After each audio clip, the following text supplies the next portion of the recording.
عن عبد الله بن بوسين أن رجلا قال يا رسول الله إن شرائع الإسلام قد كثرت علي فأخبرني بشيء أستن به قال لا يزال لسانك رطبا من ذكر الله এক সাহাবী রাদিয়াল্লাহু তাআলা আনহু আরজ করলেন, ইয়া রাসূলুল্লাহ, শরীয়তের হুকুম আহকাম তো অনেক রহিয়াছে, সেগুলির মধ্য হইতে আমাকে এমন একটি বিষয় বলে দেন যার উপর আমি সব সময় আমল করতে পারি এবং উহাতে মশগুল থাকতে পারি।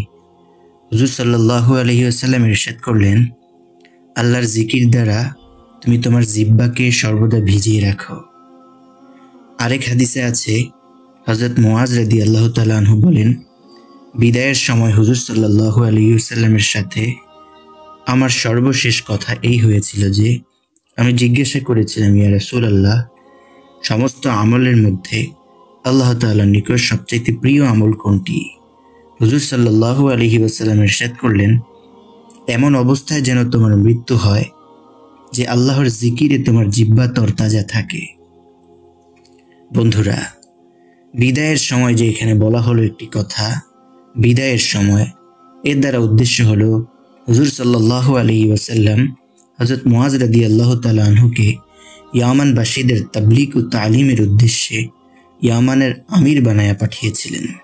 তখন বিদায়ের সময় হুজুর সাল্লাল্লাহু আলাইহি ওয়াসাল্লাম তাকে কিছু নসিহত করেছিলেন, আর হুজুর সাল্লাল্লাহু আলাইহি ওয়াসাল্লাম তাকে কিছু নসিহতের সাথে সাথে কিছু সামগ্রীও দিয়ে দিয়েছিলেন।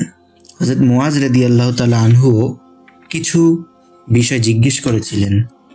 শরীয়তের হুকুম আহকাম অনেক হওয়ার অর্থ হলো শরীয়তের প্রত্যেক হুকুমের উপর আমল করা তো জরুরি, ঠিক আছে, কিন্তু প্রত্যেক বিষয়ে পূর্ণতা হাসিল করা এবং সবগুলির মধ্যে সর্বদা মগ্ন থাকা খুবই কঠিন।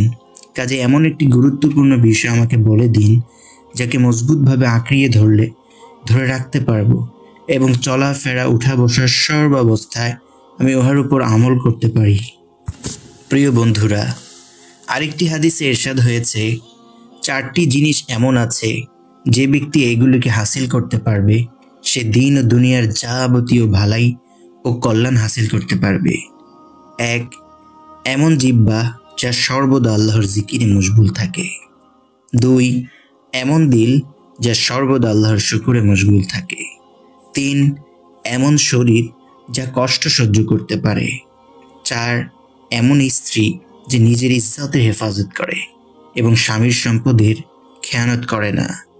নিজের ইজ্জতের হেফাজত করার অর্থ হলো কোনো বেহায়াপনা ও অপকর্মে লিপ্ত হয় না।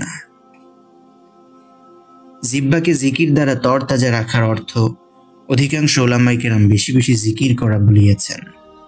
প্রচলিত ভাষার মধ্যেও এই ধরনের ব্যবহার পাওয়া যায়। যেমন কেউ কারো বেশি প্রশংসা করলে বলা হয়, অমুকের প্রশংসা সে পঞ্চমুখ। কিন্তু আমার মতে অধমের খেয়ালে এর আরেকটি ব্যাখ্যা হতে পারে। বন্ধুরা, এখনো যারা আমার চ্যানেলটি সাবস্ক্রাইব করেননি, সাবস্ক্রাইব করে বেল আইকনটি বাজিয়ে রাখুন, কারণ এটি হচ্ছে একটি পজিটিভ এবং দ্বীনি চ্যানেল। উহা এই যে আল্লাহর যার প্রতি ইশক ও মহব্বত হয় তার নাম লইলে মুখে এক প্রকার মজা অনুভূত হয়। যে ব্যক্তি মহব্বত জগতের কিছুটা সংস্পর্শ পেয়েছে সে ইহা বুঝতে পারে। এই হিসাবে অর্থ হলো আল্লাহর নাম এমনভাবে স্বাদ করিয়া নাও যেন মজা এসে পড়ে। ভাই, আমি আমার অনেক বুজুর্গকে বহুবার দেখেছি আওয়াজ করে জিকির করতে করতে তাদের জিহ্বা এমনভাবে ভিজিয়ে রাখতো তারা যে পাশে বসা লোকও তা অনুভব করতে পারত। মুখ পানিতে এরূপ ভরে যেত যা সকলে বুঝতে পারত। কিন্তু এই অবস্থা তখনই হতে পারে যখন অন্তরে মহব্বতের স্বাদ থাকে এবং জবান থেকে বেশি বেশি জিকির অভ্যস্ত হয়ে যায়। এক হাদিসে এসেছে, আল্লাহর সহিত মহব্বতের আলামত হলো তার জিকিরকে মহব্বত করা, আর আল্লাহর সহিত বিদ্বেষের আলামত হলো তার জিকিরের সহিত বিদ্বেষ রাখা। আল্লাহ তাআলা আমাদেরকে বেশি বেশি জিকির করার তৌফিক দান করুন। আমিন।